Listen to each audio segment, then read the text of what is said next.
Welcome. My name is Janie Steve. I work with the Tamarack Institute. You're here for the webinar called Fighting Poverty with Belonging, a Strategy for Everyone. This webinar is being jointly presented by the Tamarack Institute's Communities Ending Poverty and Communities Building Belonging teams. And let's get started. Hello, everyone. Thank you all for being here. My name is Kathryn Colby. I am a manager of communities for British Columbia in the Communities Ending Poverty stream of the Tamarack Institute. I've been with Tamarack for under 2 months, and this is my first public webinar, so I'm both nervous and excited to be here. And I'd, of course, like to start off with a land acknowledgement that Turtle Island, North America, has been home since time immemorial to the ancestors of First Nations, Métis, and Inuit peoples. We recognize that in this territory, Indigenous rights holders have endured historical oppression and continue to endure inequalities that have largely resulted from the widespread failure of non-Indigenous treaty people to hold up their responsibilities. I myself am calling in from Tla'amin, Clahus, and Hamalko territory in the Kathak region on BC's northern Sunshine Coast. And I would invite all of you in the chat to acknowledge the Indigenous lands that you're calling in from today. This is something that I love about Tamarack. It's something that really affects me personally as a person in a multiracial family, which is the African Ancestral Acknowledgement. So while many of us came from long lines of settlers that came here sort of their own volition, we acknowledge those who came here as settlers, as migrants, either in this generation or in generations past, and those of us who came here involuntarily, particularly those brought to these lands as a result of the transatlantic slave trade and slavery. We pay tribute to those ancestors of African origin and descent. This acknowledgement is part of our commitment to contribute to dismantling systemic anti-Black racism, which has resulted in inequality for Black communities across Canada related to financial security, a sense of belonging, education, criminal justice policy, and more. So to kick us off today, we're going to talk about belonging as a strategy or a pillar in how we move through poverty reduction or anti-poverty work at a systems level. And so to center us all in what that might mean, I'd love for everyone to take a moment to reflect and to add into the chat, what exactly does belonging mean to you? Like when you really experience that feeling of being comfortable where you belong, what does that mean to you? Seeing some things roll in, connection and community, feeling welcomed and celebrated, being seen, valued for my gifts, being me, being known. That's great. Belonging means to feel that you're with people who care about your wellness. So when you reflect on your answer of what it feels like to belong, where is it that you feel a sense of belonging? What physical place are you in where you feel like you belong the most? And I would love to see those answers in the chat for the next minute, please. Home is coming up a lot. It's something that I thought we might see a lot of, but I wasn't sure. Beautiful. So I'm seeing connection to like home community. I'm seeing connection to like being in a place where nature or water is present, being with close friends or in familiar spaces. So when we think about where we feel belonging or how we feel belonging or what it means to feel that we belong, this really is an interesting interdisciplinary opportunity for us to look at the impacts of poverty and the feeling and well-being of belonging coming into like an interconnected dynamic relationship. And that's what we're here for. So, you know, we often think of poverty as like a financial barrier that leads to worsening determinants of health, right? Particularly in childhood. And what I'm learning as a person who's working on poverty issues is how much of a connection there is with accessibility and connectedness as an antidote to the impacts of poverty. And so for any of you that are on the call who might be supporting people who are marginalized, have difficulty accessing services, we understand how folks being plugged in to community or to services or other like communities of practice, similar folks can really benefit them. And in a poly crisis, like I come from a harm reduction background and like disability kind of activism. And so we often reflect that connection is the antidote to stigma and isolation and those impacts. And that people really need to feel connected to others. They need to feel cared about in order to make healthier choices and care about themselves. And so, while we may not be able to immediately alleviate financial burden and some of the systems reasons that people are impoverished or live in poverty, we can certainly work systemically to alleviate some of those impacts through belonging. And so, I'd like to introduce our colleague Jorge, who is working very much on this national strategy for belonging, just to discuss what is belonging in this context? How is it actionable in relation to other social issues? Go ahead, Jorge. Thanks so much, Kathryn, and thank you everyone for your very thoughtful contributions. My name is Jorge, my pronouns are he, him, and I'm joining you today from the lands of the Ghanaian Haga Nation, à Saint-Hubert, une petite communauté à côté de Montréal, Georgiague. And I always like to use both languages because they are so closely to our day-to-day living here in our community, as well as Spanish, which is my first language. Well, what we have here is just not the definition, just a definition to help us get started. And you will see that as we have our conversation today, this conversation is really about a strategy for everyone. So if you're a member, a friend of our Communities Ending Poverty Network, Communities Building Youth Futures, Community Climate Transitions, or Communities Building Belonging, you will see a resonance, not only with what we're about to share, but also with some offerings that we have for you today. So when it comes to social connection, we understand it at Tamarack as the number and quality of relationships and the experience of feeling close and connected. And belonging, we see it as a subjective feeling of deep connection with individuals, collective experiences, and places, just like each of you has mentioned it through your examples. We could see references to kinship, but also references to community, family, and even communities beyond our specific geographic dimensions. We see the sense of community belonging as something that has different levels of understanding. There's the micro level of relationships with family and peers that are deeply individual and are deeply based in our own lived experiences. There's a meso level, which relates to neighborhood factors. And we also have a macroeconomic and societal level that looks at the structures that potentially contribute towards building belonging or actually can hinder it.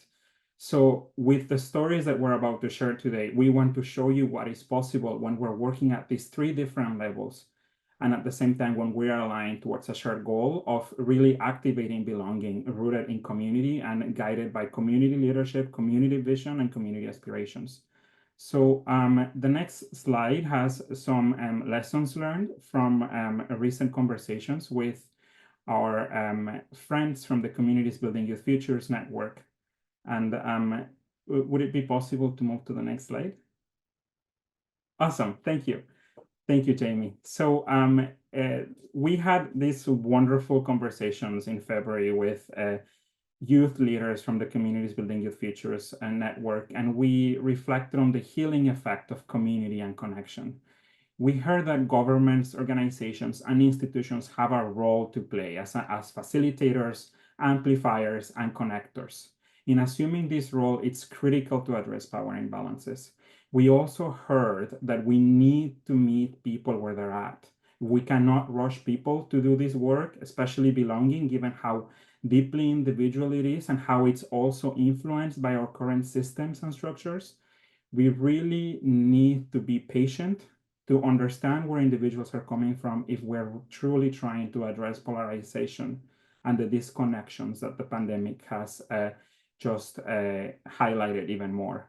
And we also need to find ways to inspire leadership. We need a new generation of leadership. We need bold leadership, brave leadership that is willing to invest in the relational infrastructure that can get us out of the multiple crises that we're facing, whether it's an affordability crisis, the climate crisis, the crisis of loneliness and disconnection. We need new leadership, and we need to look into the long-term vision. It's not enough to look at the present one-year outcomes. It's not going to get us far. The next slide shows why we're building, what the invitation is. We want to advance a pan-Canadian strategy for belonging. We want to hear everyone's thoughts, everyone's perspectives as we collectively bring together all of our feedback and reflections into what this strategy should look like, who needs to be at the table, and how it can be presented to advance belonging as a policy outcome. So I'll pass it over to Kathryn, who is going to introduce our other speakers for today's conversation. And we really hope you can join us in as we continue these reflections on building a strategy for belonging. Thank you so much, Jorge. I mean, you've introduced yourself. You're one of our speakers as our Associate Director for the Communities Building Belonging here at Tamarack. It's really awesome as we move into a more multidisciplinary, interconnected space in this work, how you and I have been able to work closely. We share a lot of really interesting overlaps in the work, and I'm looking forward to hearing more of that. So we have Meagan Baranyk, who's the Community Programs Manager of the City of Timmins, and of course, Natalie Johnston, a Community Health Specialist at Fraser Health. Both of these folks can speak to their own titles, but they're embedded in their work in really interesting and novel ways that makes a huge difference in these policy outcomes that you were just talking about, Jorge. So we will get going on our conversation. Thank you. I think that's it for the slide now. Thank you. Natalie, let's start with you. Awesome. Thank you, Kathryn. Good morning to Good morning to some and afternoon to others. Thanks so much for joining us today. As Kathryn mentioned, my name's Natalie. My pronouns are she and her, and I work as a community health specialist for Fraser Health, and I have the privilege of working on the unceded traditional lands of the Halkomelem-speaking peoples, colonially known as New Westminster. And I'm really excited to share some of the work that I've been doing in the community and the lessons we've learned about centering belonging. And it's just so energizing to see so many people on this call and excited about the topic of belonging in general and how it relates to poverty. So ever since joining the Circle of Actions cohort over the last 8 months, a collaborative team in New Westminster, including myself, the Homeless Coalition lead, a downtown business improvement association coordinator, city social planners, non-for-profit community leaders, and 2 individuals with lived and living experience have been working together on this Circle of Actions project.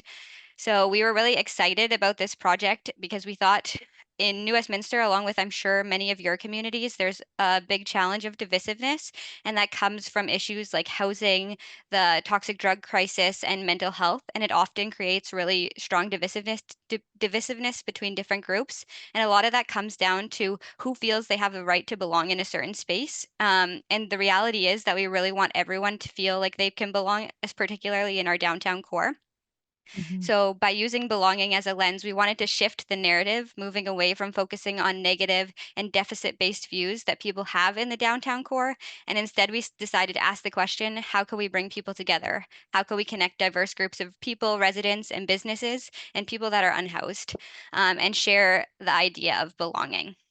And so with this, we created a project called Will You Be My Neighbor, which is really based off of Mr. Rogers. And we really wanted to bring that old school feel back of having neighbors and feeling comfortable just striking a conversation with people in your community. And our hope was really to foster compassion, break down stigma, and create opportunities for relationships to form across the community's many diverse perspectives and demographics.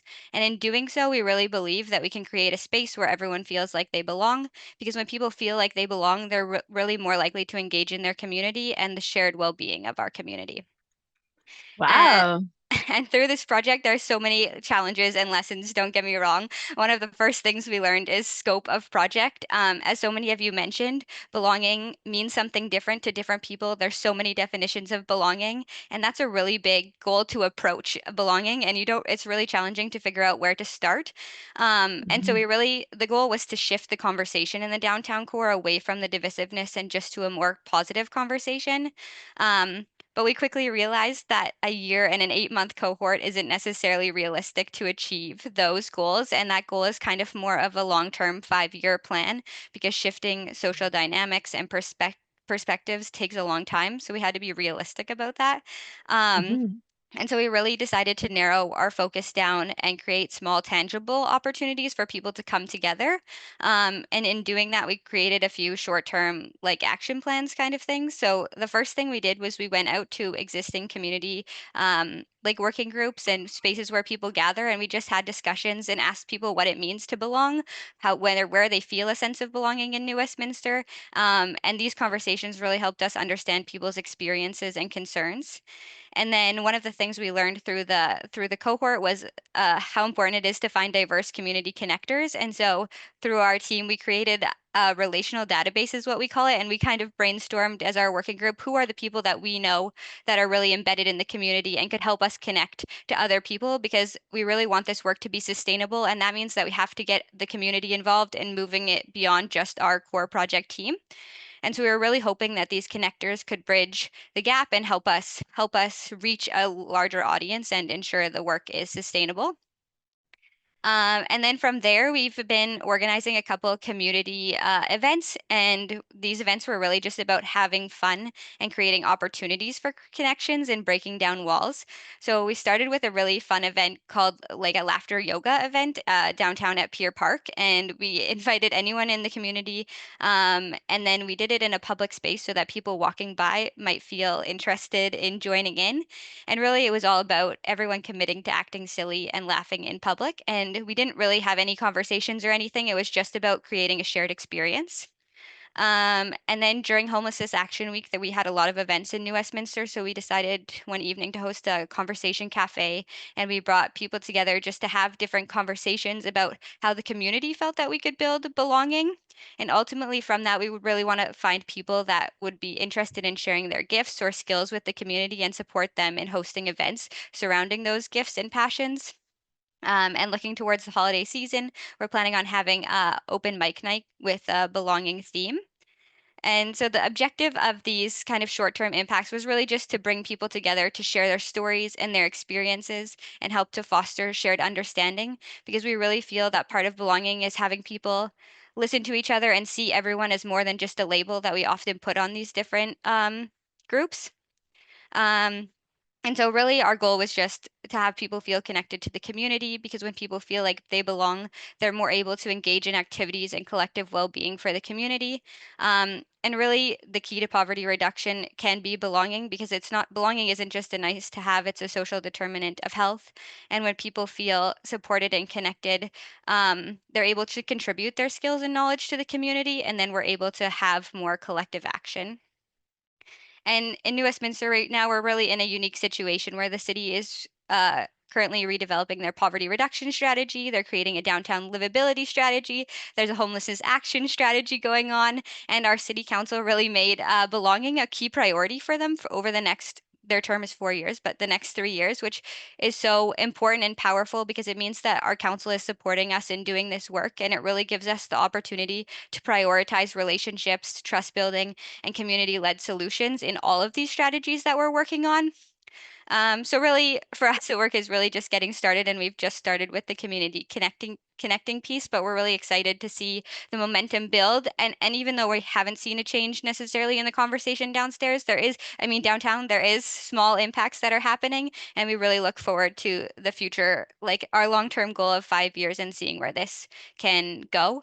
And so with that, I really just invite everyone on this call to see how you can create small spaces of belonging. And it doesn't have to have a huge impact to start, like even just 20 people or 10 people coming to a small thing is a really great start, and how you can connect people and create shared experiences or simply listen to individuals in the community.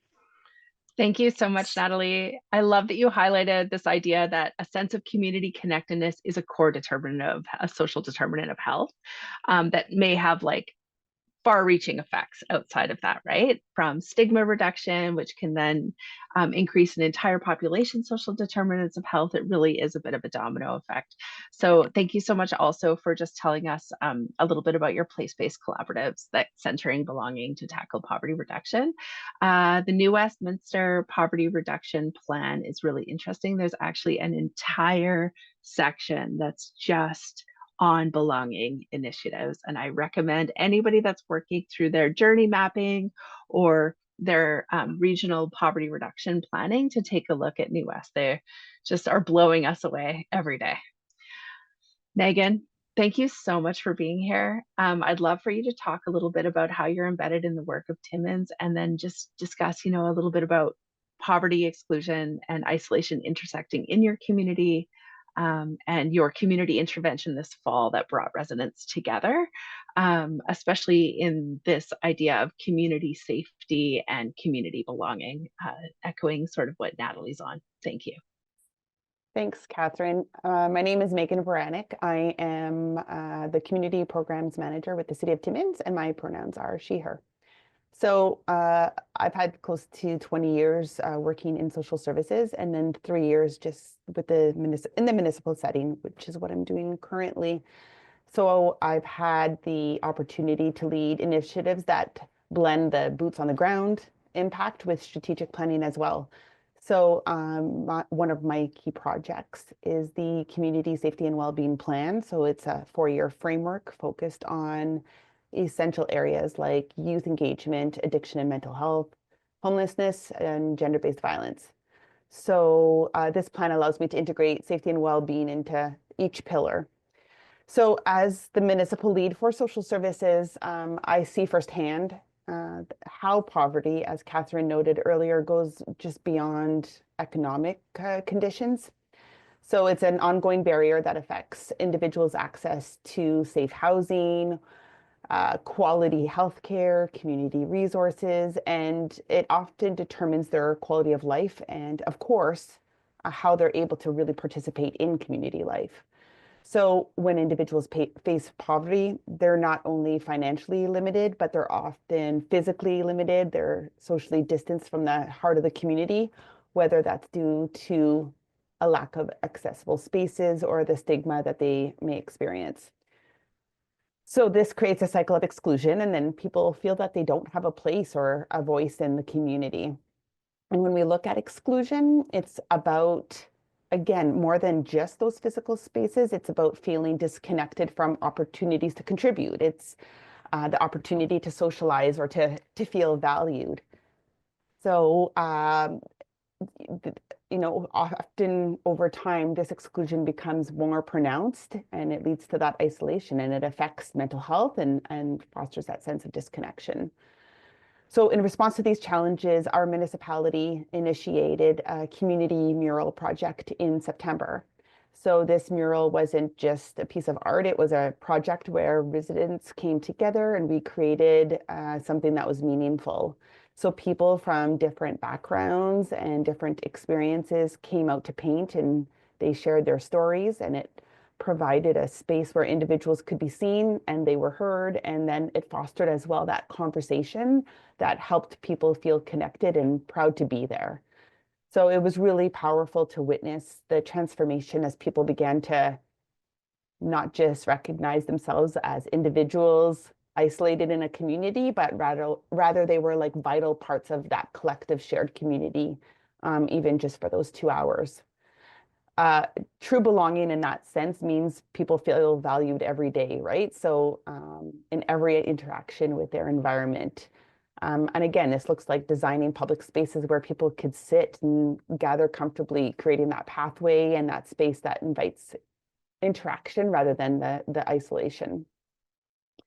So in this journey, or that journey of belonging that we experienced in September, the government, so our municipality and community, does play an essential role. So I don't want to lose that piece either, that it's really up to the municipality, but rather it's up to the community as well. And it's a reminder that small actions, as what Natalie had said, to even like when it comes to painting a wall, it can have a lasting impact. So when people see that mural, it's a reflection of themselves. It's a reflection of community, their neighbors, themselves. So I think that's really the core of fostering true community and safety and well-being. Thanks, Kathryn.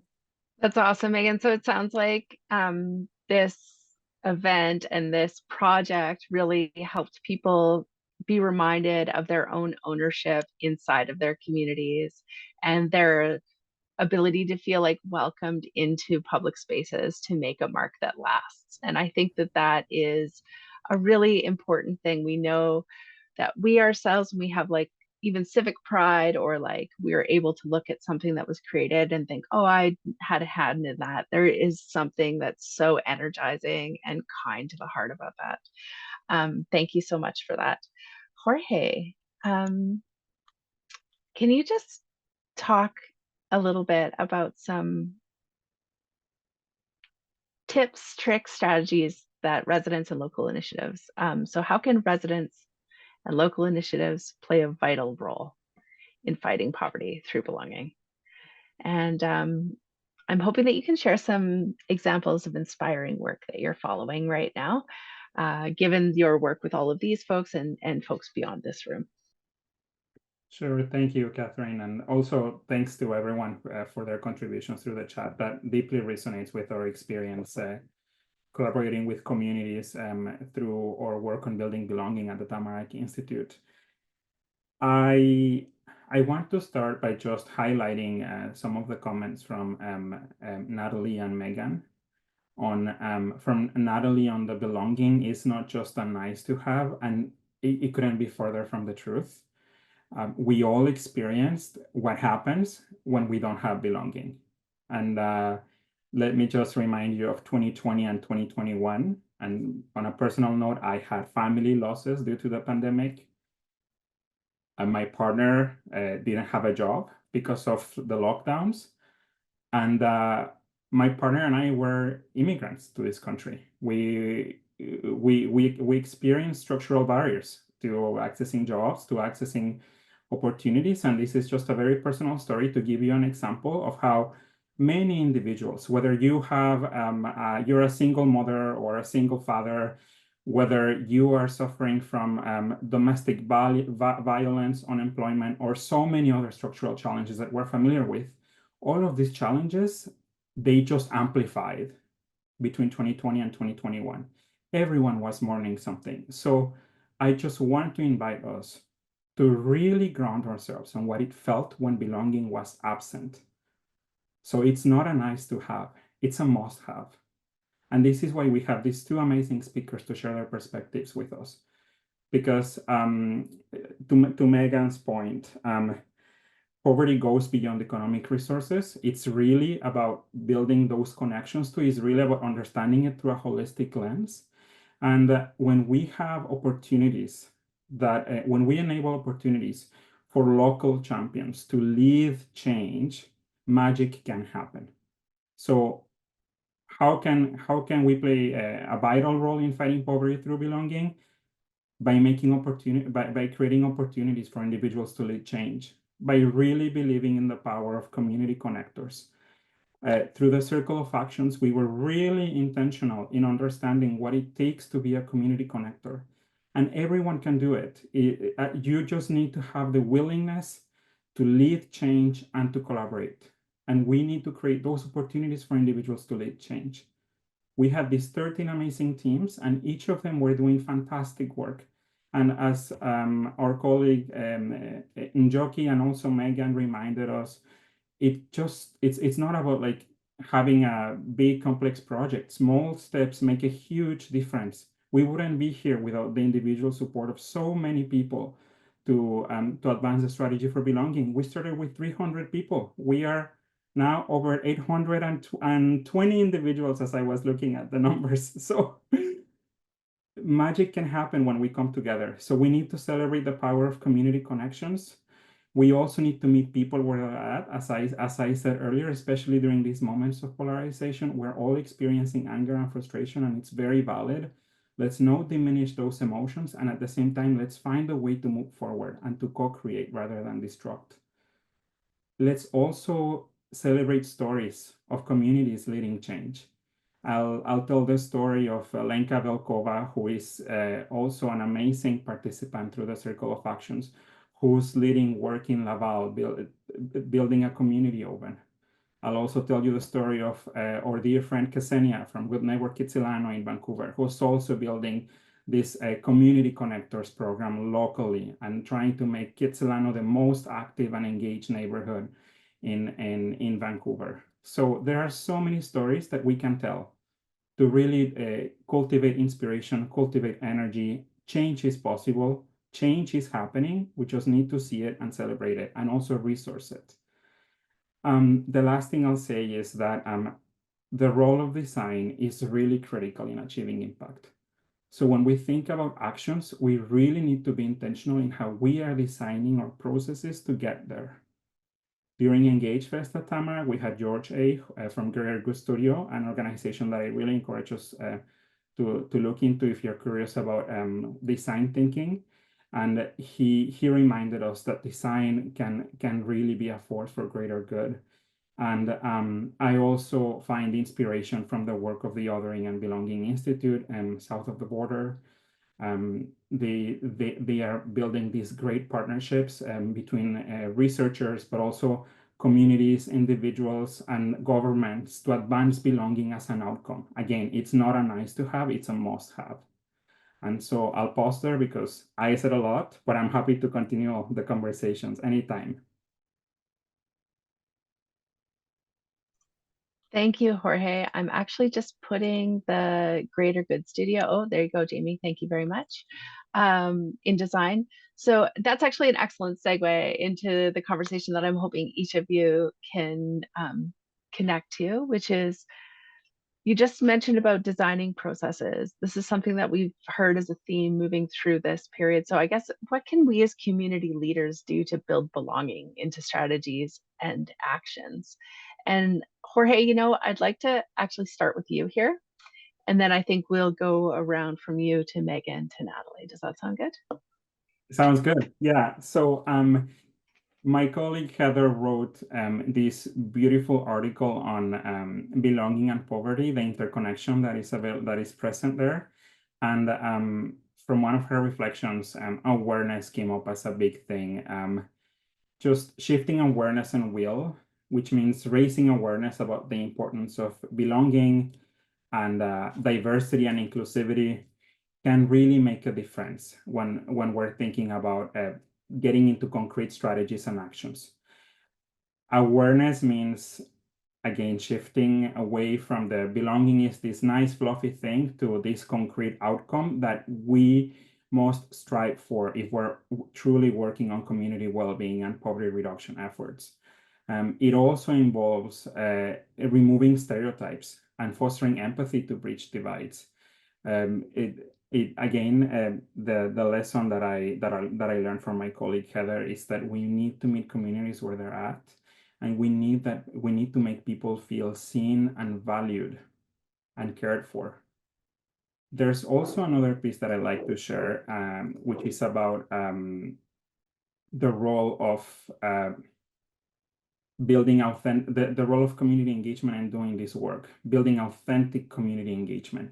It's important to create pathways for community-driven initiatives that involve residents in decision-making processes. So it's not just residents being consulted, but also creating opportunities for residents to lead change. We don't need more just services. We don't need to keep thinking as the community as a service recipient. We actually need to shift our mindset and see communities and individuals as co-creators of change rather than just service recipients. Thanks, Jorge. Meagan, I want to ask you the same question. What can you, as a community leader, and building this capacity in other community leaders do to build belonging into strategies and actions? Yeah, I want to build on what Jorge said in regards to engaging the community, making sure that they're involved in decision making. They should be involved in the planning and make sure that they get the updates on community programs and improvements and services. Last year, for the municipality, we had residents submit pictures of their holiday lights. It encouraged that community engagement. It built that sense of togetherness during the holiday season, and it was really easy to participate in. It was an easy win for our municipality. It allowed people to showcase their creativity, and then when it was posted on social media, people participated as well by voting.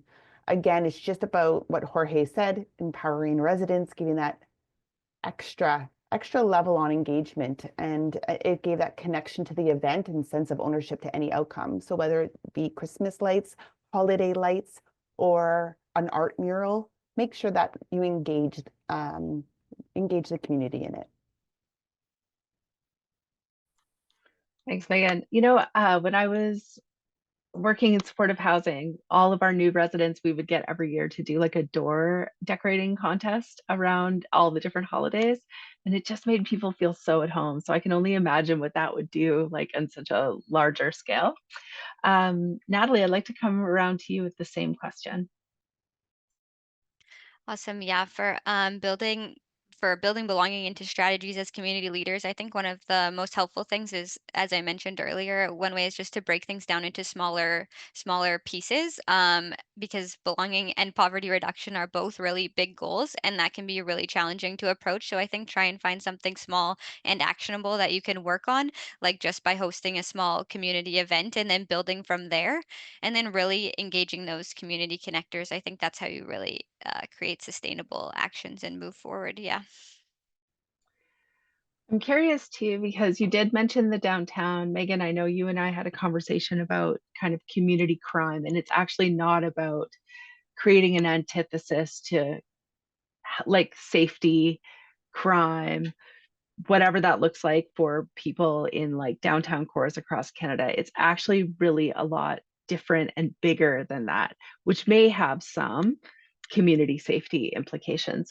But when we talk about engaging all members of the community, including marginalized and stigmatized people, I'm curious to know what your experience in bringing the whole community together around these issues has been, as opposed to like focusing on certain like subsects of the community. Do you want to start, Natalie? Yeah, I can definitely. I think one of the ways is by using existing events that are already happening in the community and finding places where diverse audiences are already going.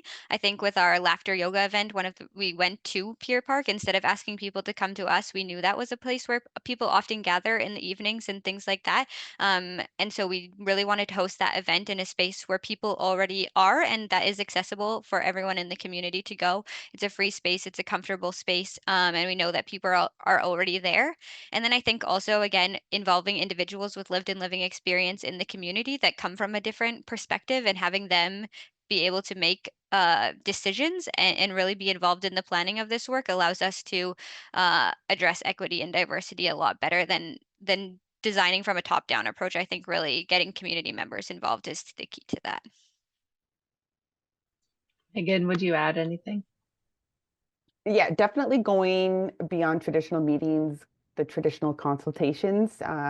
I think you have to actually actively seek out voices that might typically be excluded or might typically be overlooked, such as those facing poverty or those experiencing homelessness. And the reality is it's a slow process. And so we often hear through a lot of webinars or committees that I'm on about centering those people with lived experience, just as Natalie said, and fostering the trust. But starting slow is a necessity when it comes to that. Because, I mean, true community engagement does not happen overnight. So it's not going to, although we wish it would. So when we talk about centering them, it has to be deliberate and it's got to be an ongoing commitment. And sometimes you build trust, and that trust takes months and months to build, especially for those that have felt overlooked, and especially for those that have felt ignored for too long or for their whole life. So it's just you as leaders, and you have to show up consistently, even when it feels like progress is barely moving. So yeah, it's just be patient. Sometimes showing up is the progress, right? Especially if you're in a position of power and that hasn't happened previously. Jorge, I'd love for you to weigh in on this, and then we'll take it to Q&A from all of our participants today.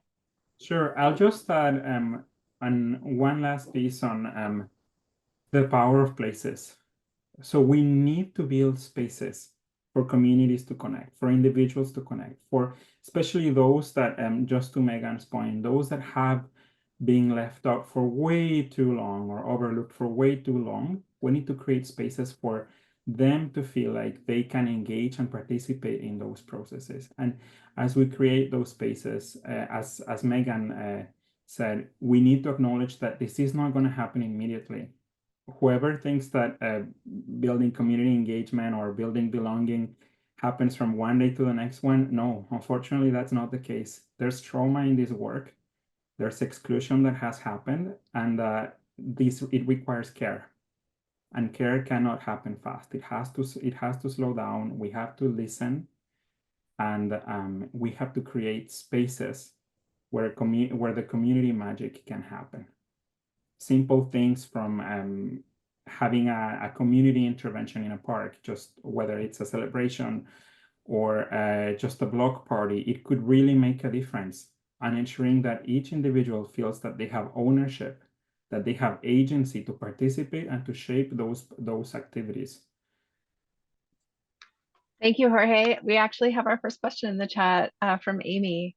Has there been any discussions within your work about data and data protections in regards to this trust piece? How can we support engagement and data collection to create evidence-informed policy while focusing on connection and community? Who wants to take that one? I can start. Thanks, Meagan. Yeah, it's very complex. It's definitely a nuanced concept when you speak about data and human beings. It's just really just not straightforward as quantifying resources on services, which is super great and easy. So it's deeply personal, and it's felt in an individual's acceptance or inclusion or connectedness with their community. So I think you'd have to measure it qualitatively through narrative instead of through numbers. So capturing personal stories, feelings of welcome, and perceptions of inclusion. I think that's the only way that we can allow these actual nuanced factors to be taken into consideration into words. Any thoughts on data? I mean, you're an embedded health authority person in a municipality, right, Natalie? So what does that look like for you when you are doing this like evidence-based data collection and people's privacy and trust? I think in our project, this is something we really struggled with as well, because we were trying to think of tangible, like quantitative outcomes that we could measure from this belonging project, especially if you're just looking at it short term. You really have to think about it really basically. And some of the things that we used were just participation in events, people that walked up to us and had a conversation around belonging, and we kind of made small measures that way, and how many people were engaging with us, how many people feel like they have a skill that they can offer the community. Did we build like a strong relationship with a new person that we weren't previously connected with? And I think those kind of quantitative measures you can take, but otherwise I completely agree with Meagan. A lot of this work is qualitative, and really it's a sense of how you're feeling in the downtown community. And I don't think that is something that can be measured really quantitatively. It's just perceptions and feelings. And I think it's not something that you're going to notice a tangible change for a few years down the line. So I know from a health authority that we're very data driven and people want the evidence-based solutions and things like that. But I think sometimes with some projects, that's not necessarily the key measure to look at. And sometimes it's not something that can be measured quantitatively. I do wonder about indicators too that don't have to do with the individual, right? Like if people are more holistically feeling like they can access public spaces in our communities, does that mean there are less ambulance calls? Does that mean that there are less police calls? I mean, really, when it comes to gathering data and evidence, and I'm coming from a rural context where we try not to have any personal indicators at all because it's just too obvious in a small population who that might be, but like really relying on these dashboards and really being thoughtful about these indicators to begin with, like what inherently means that people are doing better, right? And so I guess I'd be curious too, Natalie and Meagan, what kind of external data sources do you rely on to indicate that folks are doing better in your communities? Or do you? Actually, Go ahead, Jorge. You want to go? Yeah, go ahead. Yeah. Yeah, So, please. Just back to the previous comment, something that I find helpful is asking ourselves why. Why do I need this data? What are the consequences of us trying to get this data on community? And being again very mindful of trauma, especially for when in the context of equity denied communities, it can be dangerous and a stress trigger for some individuals to be asked, where were you born? How much income do you make? It's painful.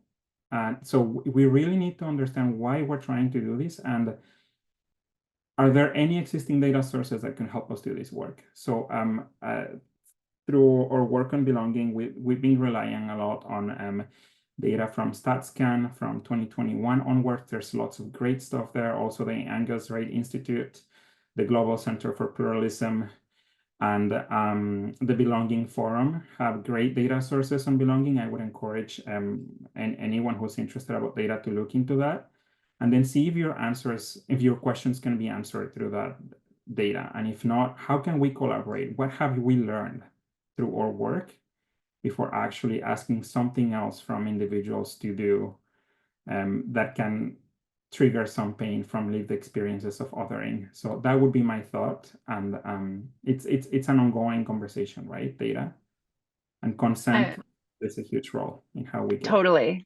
Exactly. That's why I wonder about depersonalized external sources, looking to that first to see if they can tell us the story of what we're seeing, like as person to person.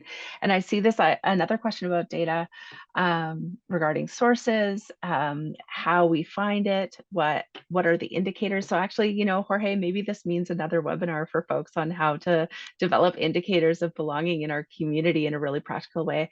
I'm aware that we have 9 minutes left in this wonderful time together. So I'm curious, folks out there, of you 93 participants, if you have questions, can you pop them in the chat for our folks? And as we wait for more questions, just reminding us that there's the quality of life framework from the government of Canada.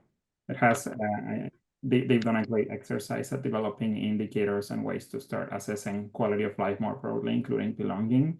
And there are some indicators through the Sustainable Development Goals that relate to belonging and well-being more broadly.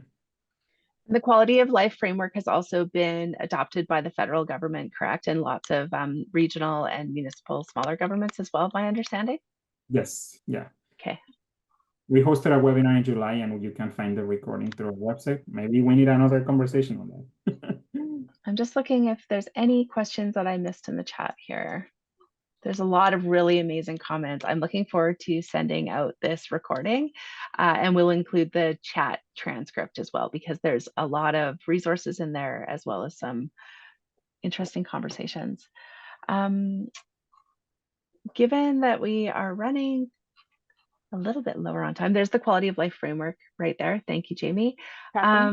Yes, I'd love to hear your thoughts, Meagan. Yeah. Thank you. So well, we were just talking about data, and I'm thinking about it, and I liked what you had mentioned in regards to how data doesn't have to be directly involved with belonging, rather it's indirect. So exactly what you said about, I can't remember the example you used, but like maybe lower emergency department visits. Yes. A higher mobile crisis, people are going to people's houses when they're in crisis, or a point in time count for those that are aware of the homelessness statistics. So those are all really important pieces of data that a lot of municipalities collect, especially in Ontario, where community safety and well-being is a mandatory framework that needs to be needs to have data sets.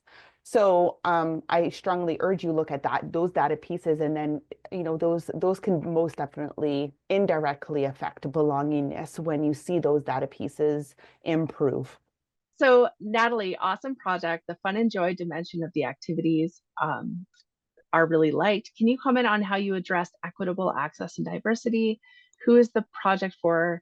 Oh, in this, it says you mentioned the downtown east side of Vancouver, but actually Natalie was talking about the downtown of New Westminster.